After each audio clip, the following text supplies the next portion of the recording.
These days, you can get practically everything on demand, like our podcast. Listen whenever you want, when it's convenient for you. Well, did you know you can even get postage on demand now? All you need is Stamps.com. With Stamps.com, you can access all the services of the post office right from your desk. Buy and print real U.S. postage for any letter or any package. Available 24 hours a day, 7 days a week. Just click, print, mail, and you're done. Stamps.com will even send you a digital scale. You can weigh your letters and packages and print the exact amount of postage every time. Right now, use ATH for this special offer. A 4-week trial that includes postage and a digital scale. Don't wait. Go to Stamps.com, and before you do anything else, click on the radio microphone at the top of the homepage and type in ATH. That's Stamps.com. Enter ATH. Mina Kimes, Tim Kalishaw, Sarah Spain, Clinton Yates. Clinton, where you at? Boston for Game 1 of the World Series, kiddos. Yeah, Scoop. Previewing the matchup for the ring you don't wear on your belly button. Although you could, I guess. That would be something. Dodgers, Sox going down tonight. Also, LeBron at 0-3. And how Wizards, Blazers ended regulation last night. Markieff Morris on the bench with the shorts of Seth Curry, who's on the floor. Whoa. Should that be a technical foul? Yeah. Only on a Sunday. Twice on Sunday. It's Around the Horn, the show of competitive banter. Here's Tony Reali. Dodgers and Red Sox. I'll make one prediction before you guys do, and I'm fully willing to hold myself accountable tomorrow. The biggest cheer tonight at Fenway will be for Dodgers manager Dave Roberts, all right? I'm on the record. We'll start the preview with the man who's there to cover it, Clinton Yates. What's up, Scoop? What are the Red Sox advantages? What are the Dodgers advantages? Who's got the edge in this series? All right, I'll start with the Dodgers. I think it comes down to the starting pitching. All right, they have fewer question marks. If you go to the Red Sox side, you don't know what's happening with Sale. We don't know what's going to happen with Price. We've seen his record, even though he did well in the last series, so I'll give that one to the Dodgers. However, the Red Sox, in my opinion, have the two best players in this series in J.D. Martinez and Mookie Betts. Not to mention, they also have the home field advantage. So that's why I give a slight edge to the Red Sox in this situation, because when it comes down to it, even if they have to go to the DH, in that scenario, Mookie plays second base. Big deal. You still got him in the lineup. All right, so you think going to the NL Park, which they'll do, of course, in Game 3, is not going to be too much of a setback because Mookie Betts can play second base? Correct. Sarah He did it against Spain. the Yankees. Same questions to you. Dodgers advantage, Red Sox advantage. Who's got the edge? Well, when you look at the numbers just on paper, there are a lot of parts of this game that I would give the nod to the Dodgers. They've got great depth at the position players. They're starting pitching. This is a team that if you want to match them up position by position, you might be tempted to pick. But I'm not tempted to pick because this is a team that had 3 terrible games and still managed to advance. While the Red Sox cruised 7-2 in the postseason, 108 wins in the regular season, all of the intangibles, including stuff like home field advantage and being a team that we saw all season long be completely dominant. I think we're just so used to how great they are that now we're trying to find a way to make this a more even series. For me, it's easily the Red Sox. So you would be tempted to pick the Dodgers, but don't pick! No! Kalishaw, how about you? Look, I think the Dodgers have some things going for them. They have the left-handed pitching that can cause Boston some problems. They have a tremendously versatile lineup. Dave Roberts can do a lot of different things with his players, and that's very valuable in a series. But you look at Boston, they've played 200-win teams. They beat them 7-2. They shut down the Yankee bats. They blew up the Astros pitching. They're not going to face anything tougher than that. I got to go with the Red Sox. And Mina Kimes. Boston's biggest advantage thus far has been me picking against them, which seems to be working in their favor. But I'm going to do it again today. Look, I think these teams are there we go. These teams are really evenly matched, right? And I agree. Clinton said LA has a slight advantage in starting pitching. Boston has home. But the biggest advantage that I think the Dodgers have is their bullpen, which has a 1.3 ERA in the postseason so far versus Boston's 3.62. And that 3.62 has been better than expected. So if I had to pick one sort of aspect of a team that's most likely to implode in the World Series, I'm going to go with Boston's bullpen. Did anyone notice when Mina said Boston for the first time in the middle of that answer, there was a lot of Boston in there? It was incredible. You really stuck the landing there. Tonight, Sale versus Kershaw. Who shows out, Clinton Yates? It's going to be Kershaw for me. I'm not really sure what Sale has. Doesn't necessarily mean that Boston's not going to win this game, but I didn't like the way that last series happened. He's making jokes about why he's missing games. Come on, man, get with it. It's the World Series. Sarah Spain? I believe Kershaw has won 10 of his last 13 postseason starts, so rumors of his demise were highly exaggerated. And when it comes to Chris Sale, we don't really know what he's coming back with. He's certainly rested, but is he still recovering or is he 100%? And in the end, we want a pitcher, not a belly itcher. Well, what are you doing here? Oh, she went there. Where did he come from? Thumbs up or thumbs down for we want a pitcher, not a belly itch. I'm going thumbs up. I'm going thumbs up here, Spade. Kershaw and then Kimes. We'll get out of here. Woody takes the day off, and this is what we get. As much as this pains me to do, I'm going to lean toward Chris Sale. Kershaw has never pitched in Fenway. J.D. Martinez has gotten the best of him. I think he'll pitch okay, but I think the Red Sox will get what they need out of Sale and win the game. And Mina after the horn. Yeah, I'll go with Sale. I don't think Boston's going to have to stomach a loss. I'm sorry. No. That was not No, you're going the wrong way. All right, since we're after the horn real quick, what's going to be louder, the cheers for Dave Roberts or the boos for Manny Machado? I mean, we're going to have a decibel rating on this. Come on, the boos. You think the boos? I think Dave Roberts deserves and will get the loudest cheers that Fenway's had in a few seasons. We don't get what we deserve these days, Tony. That is profound. That is absolutely profound. We'll move on. Football. John Gruden says the Raiders aren't trading anybody else. But he kind of said that last week before this Amari Cooper trade. Oakland now with 3 first-round picks next year. The problem, they're the ones who have to take those first-round picks. They're actually doing the draft. And now, going Dallas' way, a wide receiver, which is good. They were lacking, but a wide receiver, a lot of people having a hard time explaining why there's been such a drop-off the last 2 seasons, emphasis on the drop.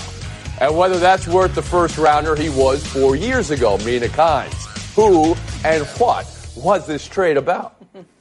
I think this was more about Dallas, right? Because we already knew Oakland was having a fire sale, and that might not be over anytime soon. But we didn't know the lengths to which Dallas would go to here, the desperation factor. When it was reported last week that Oakland was looking for a first for Amari Cooper, I scoffed. Not because he's not talented, but because he has been a little bit diminished over the last couple of seasons, and because he's nearing the end of his rookie contract. People will say, well, you spend draft picks to find a player like Amari, but you also spend them because you get 5 years of cost control, which they're not getting with him. So I question whether this was a good decision for Dallas, and I think it was a huge coup for Oakland. Tim Kershaw?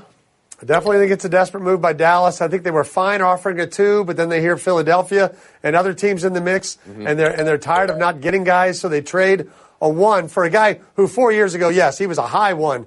But does anybody the last year and a half look at Amari Cooper as a high 1 at this point? The other problem is the Cowboys don't really know why their pass offense stinks. Receivers are part of it, but the quarterback, the play calling, and an offensive line that's overrated, those are 3 parts of it too. That's a good question, Tim. We don't know why Dallas's pass offense stinks. And we don't know why Amari Cooper's had this drop-off for the last 2 seasons. Sarah, you can address any and all of that in this question. Yeah, well, if you put them both together, it fixes everything, right? That's at least what the Cowboys are hoping exactly. for. Listen, this is clearly more about the Cowboys because, as Mina said, we kind of have an idea of what Gruden wanted to do as soon as he arrived in Oakland, which is to remake that team in his image. This is just the latest part of that. As for the Cowboys, this is them realizing that our committee wide receiver choice was not a good one. You need a number 1 wide receiver. You need a guy. Now, Amari Cooper at one time in the NFL was that guy. But she's right. You're not getting the cost control of using a number 1 to draft a great wide receiver. You're taking a guy who's a couple years in who's been all but non-existent for the Raiders. Will that be fixed when Dak and the offensive line and the rest of the offense are struggling with the Cowboys? Probably not. But with the mediocrity of the NFL right now, Jerry Jones felt like he had to make a move. And if it cost a 1, so be it. Clint Yates? Yeah, but this is about the Raiders to me because it feels like just another move that John Gruden is doing to set up, justifying that long-term contract, remaking the team in his image. If they're not any good, who cares if you've remade the team in your image, as has been going on the whole time? And that's what, to me, this all seems like. He's always going to have an excuse as to why it's got to happen 2 or 3 years down the line. Whether it's Carr, whether it's Mack, whether it's Cooper, this is another one of those situations, and I don't think it's ever going to justify that huge. So you're viewing this from maybe a negative view from the Raiders. But you called it a coup, Mina Kimes, for Oakland. Go ahead. Yeah. Absolutely. And let me praise the Raiders because I haven't done so lately. I didn't like the Mack trade, but once you do that, you got to go all in on the rebuild, and that's what this is. And to get this level of value for Cooper, I think, is tremendous, and I don't think they're done. Yates, you want to oppose that? What are they going to do? Draft a bunch of players and develop them? It's John Gruden. That's not real. Okay, Sarah, how about you? Yeah, I mean, listen, you could say it's great that they have 3 first-rounders and that they won this trade, but they're being sued by Oakland for their name and their colors. They've got a coach that they've got on for 10 years that they already have a website, ishegoneyet.com. They've got a quarterback that they don't know what they believe in, and they got rid of their best player before the season started. I wouldn't say that they're so other than that, everything is great. Okay, yes. Is there anything to add, Kershaw, or do we let's should we put just a little give Sarah the win Sarah's now? negativity aside and mention that the Cowboys are 3-4. This could be a pretty good pick if the Cowboys don't turn things around. Right. Bears pick could be in the middle. These could be a nice haul for them. All right. They do have to pick players, though. Spurs 143, Lakers 142 last night. What a game. And first thing, how about the scores of just about every game in the NBA right now, right? The 3 LeBron hit to tie it at the end of reg. The timeout that he called that he didn't have right before it wasn't called. The 2 free throws he missed and the 3 that he missed at the end of overtime and the 0-3 start all adds up to this quote from LeBron. I know what I got myself into with the process. Tim, how do you hear that? I think he's being very honest, and I think he's trying to tell people, look, you think we're going to be a 3 or 4 seed just because I'm here, and that's crazy. If we get to a 6 or 7, things are going to have to fall our way. You go back to Saturday night and you look at the fight that happened. He's not grabbing a Laker to get out of the way. He's over there with Chris Paul, helping him out of the way. I don't think he even feels like a Laker yet, and he may not for some time. Sarah Spain? You must never have been in a fist fight with your team, Tim, because you're supposed to grab the other team. If you grab your guy, then they get sucker punched because no one's grabbing the opposing team. You're supposed to grab the opposing team. That has nothing to do with whether he feels like a Laker or not. As for what he said, I think you're right. He's being completely honest, and here's why. We already heard from Luke Walton that this is a long con or a long situation for the Lakers. He said, we've got 4 years. He's going to be on a minute restriction. That's because he already knows that this is a team that's not ready to win yet. Now, when they get Anthony Davis in the offseason and they start to add pieces, then there's pressure. But right now, LeBron is being honest. There's not a lot of pressure to win right now with this team.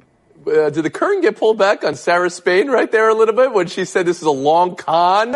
A long con? I couldn't think of the word I was looking for. They're playing the long game is what they're playing, but a long con. That's what I meant. Clint Yates, how about you? Chris Paul and LeBron James are godfathers to each other's children. Of course, in a fight, he's going to grab the guy who's effectively family rather than his teammates. But that aside, the big deal of that game was obviously that they lost. And that's what I think the issue is here is that for LeBron James, everybody who was talking about, we're going to jump into a 4, Sedano said on this show the other day they're going to win 50 games, which is crazy. Yeah, he did. I don't think this is a playoff team. This is standard operating procedure for what I think he believes, as Sarah said, a 3-season process at minimum in terms of being relevant. Let's not get too far ahead of ourselves. So you go full Sedano the other way. They're not a playoff team. By the way, we haven't seen Sedano since. That's a joke. That's a joke. It's only been 2 shows. I mean, the idea, though, that 0-3 is panic, Clinton, are you saying that? I mean, we saw how the Heat started with LeBron and Bosh and Wade. That was a 500 team for the first month of the year. The reason it's panic is because LeBron knows the process is trying to figure out how to win in more ways than just getting the L's. It's a proverbial thing, and if they can't do it, then that doesn't look good. All right, Mina Kimes, your view of it from Los Angeles. Yeah. Tony, it wasn't just the Heat. When he went back to Cleveland, they also had a rough start. It takes a while to learn how to play with LeBron. So he's not sweating the L's, but he is sweating the lack of defense, because that is a huge problem. And the Lakers look like the 2017 Cavs. They rank dead last in quantified shot probability. If they don't fix that, they're not winning any games. Tim, after the horn, last word. They've played 3 teams that were in the Western Conference playoffs last year. Eventually, they'll play some Eastern teams. They'll play some of the worst teams in the West. They'll get. Looking at that defensive stat, they may not play good defense, but it's been 3 games. One of the games went to overtime, and they played playoff teams. And everybody's scoring 140 in the NBA. Everybody's scoring 27 on Around the Horn. You know, we got the new studio on November 5th. Maybe you saw it. Maybe you saw some videos or photos of it. I'm going to have to get the scoring back down to air level before we get there. Let's take a break right now. Riders on the other side. Around the Horn is brought to you by Buffalo Wild Wings. Try our $5 game day menu. I think smoking always affected my daily life because I was a closet smoker. It really sort of controlled my entire day. My boss is the one that recommended Juul, so I decided to give it a try. You don't get any of the odor of smoking. There's no ash all over your car. I would say give it a try. Get the flavor and satisfaction of smoking without the mess of cigarette ash or lingering odor. Switch to Juul. Check out JUUL.com/sports. If you don't smoke or vape, don't start. Warning, this product contains nicotine. Nicotine is an addictive chemical. Falcons 23, Giants 20. Was it as thrilling as the final score suggests? You can decide that. How Atlanta is on this 2-game tear now to get to 3-4. Didn't even make the red zone once last night despite having 423 yards of offense. And how the Giants are in no rush. QB sneak here, QB sneak there. Let the clock run to get to 1-6. Mina, what did you learn last night? I learned that these teams are who we thought they were. The Giants' season is over, and Atlanta's defense is not good. Now, they got a little bit of pressure on Eli, which is not hard these days, and they contained Saquon, but their coverage was terrible. Manning averaged 11 adjusted yards per attempt. His season average is 7.5. That's not good. TC, what did you learn last night? I learned that if a quarterback doesn't have any leg drive at all, a quarterback sneak isn't necessarily a great call on the 1-yard line. I didn't learn anything about Pat Shurmur because his decision to go for 2 down 14 is perfectly fine if you understand anything about math or Texas, Arkansas history or anything else football. I'm glad you said that because there were a lot of questions and maybe even some criticism about going for 2 at that point in the fourth quarter. Spain, how about you? Yeah, I learned that regardless of whether a coach goes for it or doesn't, we're going to criticize them if it didn't work out, as if the numbers don't point to one or the other. We just like hindsight to be in our favor. And I also learned that the Falcons are not underperforming. The Falcons are just not good. And this was, you could say it was a win and they've gotten a couple in a row, but they've gotten them poorly against bad teams. So they're just not a good team. So you're saying that window, which was wide open 2 years ago when they were up 28-3 in the Super Bowl, is now closed completely. Shut it. Yep. Yates, how about you? Good Lord, looking at Kershaw's score, I'm learning a whole lot about math that I didn't think I was going to learn today. But what I learned is that this Eli Manning career is going to end in a way that I just don't think is becoming of him. It is so sad. That play where he was out there in the backfield, he doesn't even want to touch anybody. He didn't want to block anybody. I kind of feel bad for this guy and how the Giants have handled the end of his career. Yeah, when's the last time Kershaw saw 39? 1980 is the answer to that question. I'm just kidding. Mina, Giants are 1-6. They traded Eli Apple today. Just a quick take on this New York football team. They're clearly throwing in the towel. I actually think this says more about the Saints because they're now with trading away picks for Eli Apple. They're only picking once in the first 4 rounds next year. They are going all in on the Super Bowl this season. All right, we'll move on. Buy or sell 2 for a college football scoop. Scott Roussel of Football Scoop issues friction, tension within the Ohio State Buckeye program, Urban Meyer, Gene Smith, and those within, and that's not like other years. Also, Kirk Herbstreit was on Dan Patrick, used the word erratic, describing Urban Meyer. Tim, how do you hear all that, and what will the result be? I mean, the story's focused mostly on how sick he looked during this game, and I got to go back and look. He might have looked just as sick in the Iowa game a year ago. Mostly, I think he's trying to figure out how he ever became coach of a team that throws 70 passes in a game, because that's not him, and that doesn't feel like Ohio State. Spain. Yeah, I mean, this is a guy who had chest pains and was hospitalized and took a break from his team 9 years ago with Florida. So should we be surprised that there seem to be effects of the stress of coaching coming back? And are we also surprised that it came out after this massive upset loss? This is what we do when a good team loses, is we start to pick apart and look for the cracks. That's not to say that they aren't there. It's just that I'm not surprised that this is now why we're talking about it. So both you guys are focusing, though, on the Meyer's health or whether he's, all in with this team or not. The idea that there's friction, Clinton Yates. You want to address that? There should be friction because that program is a disaster. In case you forgot, he didn't coach the first 3 games this year because of a scenario regarding his old coach and accusations about a domestic situation. This absolutely should be a problem because that thing is out of control. Of course there's friction. What are we talking about here? Mina Kimes? I'm buying the friction, and sadly it is probably more about the losses than his other issues. Because if you look at the teams they lost to, Tim mentioned Iowa, Purdue. Ohio State has had some of the best recruiting classes in the country. Top 2, top 3 over the last few years. Those recruiting classes at those schools have ranked in the 50s. That's coaching. He is not elevating the talent on his team, and he deserves to be criticized for it. That's right. During the game telecast, Kirk Herbstreit said his team was not prepared for the Purdue game. We'll move on. Buy or sell 3, Darius Baisley, Syracuse recruit, but then he said no, and then he was going to the G League, and now he's saying no to that. He's going to work on his game himself with some trainers, get ready to go pro, and he just signed with New Balance to be an intern there. It's also an endorsement deal, $14 million in the life of the deal, but $1 million guaranteed. Jim Boeheim initially said he was going to, the decision to not go to Syracuse and go to the G League was going to cost him because it's too physical a league for a player of his caliber at this moment. But now that it's a $1 million internship, if we can call it that, Sarah, what are you buying? What are you selling? Well, it certainly isn't going to cost him, right, because he's getting paid right away. And I think the move to not go to the G League is smart for just that reason, because he's undersized compared to the guys he'd be playing against. He's better off working solo with trainers, establishing that brand with New Balance, and getting himself ready for the draft. Lynn Yates? I'm buying every single part of this. There's a life skills element here towards working with that company that I think is a big deal as well, separate from the college situation. And I love the fact that, the top is finally off of sneaker companies actually being in the business of developing basketball players. Forget about all this nonsense with colleges and all these other things. They're the ones with the money. They're the ones who should be taking control. Look, I'm always buying kids finding ways to make money, but I am selling his viability for the NBA. Rich Paul said, there's no upside for him playing in the G League. If I'm a team, to me, that sounds like he's not ready for the league. He wouldn't be an elite prospect in my mind. TC. Maybe he can be an intern. An intern, they'll show him how to make summer in the winter. Having said all that, okay, I don't think it's a good move on selling this. Second. We haven't really seen this work, whether it's Emmanuel Mudiay going to China or other guys sitting out doing things. He's a borderline first-round pick. Don't think it's a great move. All right. It was incredible, Tim. It would have been very incredible about a year ago. In the last 6 months or 3 months, I'm just saying. Endorsement at all. One man's take will get you back under 40, which is where you always want to be anyway. Amina Khan, Sarah Spade taking a mute here and a bolt, but they're going to love that score. Kershaw, Yates. Showdown next. Tim and Clinton showdown, and the only showdown topic you need from last night, a man named Booger. These diva wide receivers wanted to go to the bathroom. As a defensive lineman, we didn't go to the bathroom. You sat on the bench, did your business, and you got up.